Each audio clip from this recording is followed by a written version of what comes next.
Chapter 33. Apple Blossom sighs. Two things are certain. Being a friend to a monster is a lot of work, and nighttime is so much easier than daytime. She has spent hours with the small people who make sounds that Apple Blossom can't understand. At one point, the people slipped Apple Blossom into a strange sack and traveled with her outside. Apple Blossom believed it might be her chance for freedom, but it wasn't. Instead, the mini monster took one of the small screens that people hold in their hands and sometimes hold to their heads, the thing that I'm talking into right now, and she aimed it right at Apple Blossom. But before the possum could panic, whatever was happening was over, and the people had returned her to the sack. Now she's back in the house in the monster's room. The dog is still just on the other side of the wood barrier, seemingly waiting for an opportunity to rip her head right off her body. Finally, darkness arrives. It feels to Apple Blossom as if the start of the new night holds some kind of promise. The littlest people looks happy, but tired as she carries Apple Blossom into the area with a water chair and the empty white pond. She places soft things that she takes from her sleeping nest into the empty pond, and then she very carefully sets down Apple Blossom. "Good night, my possum pal," she says. "You sleep here in the tub. Tomorrow will be all kinds of new fun." She then shuts the door and goes to her nest, or at least that's where Apple Blossom thinks she goes. She can't see. Even though Apple Blossom ate grapes and cheese and crispy sesame crackers, she knows now that she would take a dried out worm, a rotten apple, and a handful of caterpillars any day of the week for her freedom. The littlest people is kind, but being a prisoner in a monster house is not the way Apple Blossom wants to spend her life. It doesn't take long before she can hear the sound through the closed door of the little monster breathing in that slow way that means she's asleep. Mercy. Apple Blossom pulls herself up and looks around. There has to be a way out. Above, she can see a sliver of the moon shining down through the clear opening. How she yearns to be out in the wild. She opens her mouth and all she can manage is, "Antonio, Hamlet." But she knows it's useless. They will never hear her. She looks upward and whispers, "Mama, I'm stuck here. Mama? Ma?" But luck isn't on her side, and the world is silent. That was a really short chapter. We should do another one. Chapter 34. Antonio and Hamlet are relieved that Mama knows an easier way down than the metal stairs. It turns out there's a drain pipe that runs along the side of the tall structure. It isn't affixed directly to the wall, and so it's easy to squeeze a possum body between the bricks and the pipe, meaning there is no way to fall. Big Poss snorts at the idea of using this and takes the stairs anyway. Maybe Hamlet says to Antonio, his belly is too big to fit. The trip back to their old neighborhood is so much shorter than the time it took to get to the city. "It's always quicker when you know where you're going," Antonio whispers to Hamlet. Before they realize it, they are outside the house where Apple Blossom fell down the chimney. The four possums gather together behind a bush and stare up at the imposing structure. Mama Possum's nose twitches and she shuts her eyes. She seems to be thinking hard.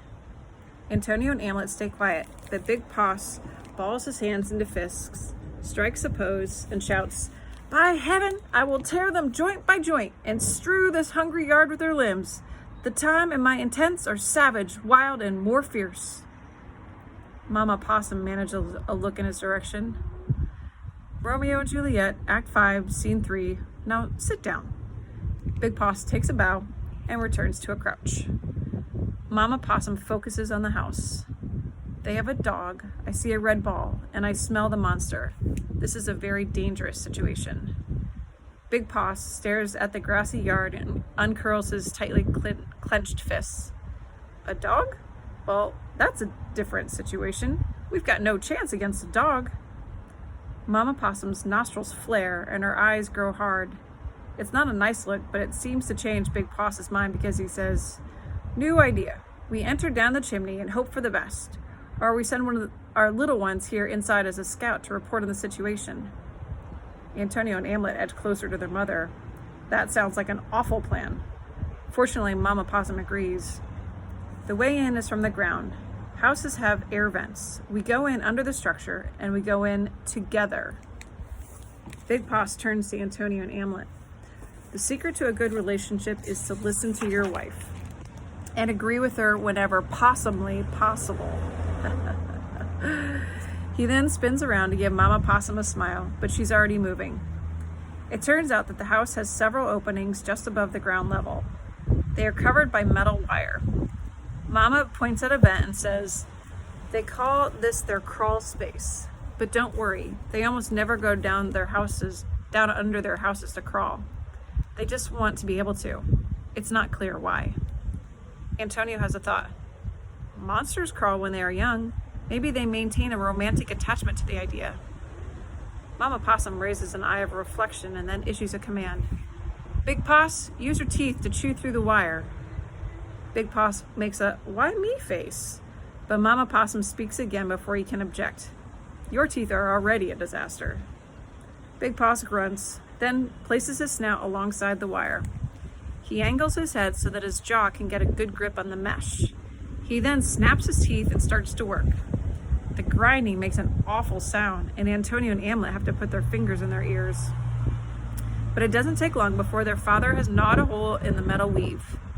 From there, Mama Possum and Big Poss bend back the wires. There is now an opening. Mama manages to squeeze in. Antonio and Amlet follow, and then Big Poss tries to enter. He doesn't fit. Mama issues instructions. Go back out and help your father. So Antonio and Amlet return outside. They push on Big Poss's backside while Mama Possum pulls his arms. Takes a lot of effort, but Big Poss finally makes it through the opening. They are all four now inside the monster's house.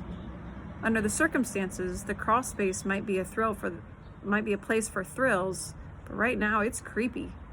The first thing they see is a rat skeleton covered in layers of dusty cobwebs. Overhead is a maze of pipes and wires. Mama Possum leads the way. She keeps her nose low to the ground and uses her tail to swish away the spiderwebs as she travels. The air is stale in a way that suggests mildew and mold have found the perfect home. Big Poss is the first to say it. This place stinks. And I don't mean like stinks like garbage or a pile of rotten leaves. I mean stinks like monsters. Amlet slows. He thinks about turning around and leaving.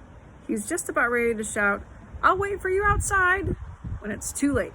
They have gone too far, and he's more afraid to go back by himself than he is to follow his family. What a predicament. After a series of twists and turns, Mama Possum finds what she's searching for. Okay, this is it. Big Poss and Antonio and Amlet gather around. Mama Possum stares up at a large pipe that disappears into the low ceiling. This goes to the monster's heat box, and the heat box has long tunnels that lead around the house. We get to the heat box, then Big Poss will use his teeth to rip open one of the tunnels, and then we'll travel through the tunnels to find Apple Blossom. Big Poss turns to his two sons. How does she know these things? But he isn't asking a question. He's making a comment, and he sounds impressed. Big Poss follows Mama Possum's instructions, and it isn't long before the wood is chipped around the pipe. Minutes later, just as Mama Possum said, they are inside a tunnel and moving through the walls of the house. I will stop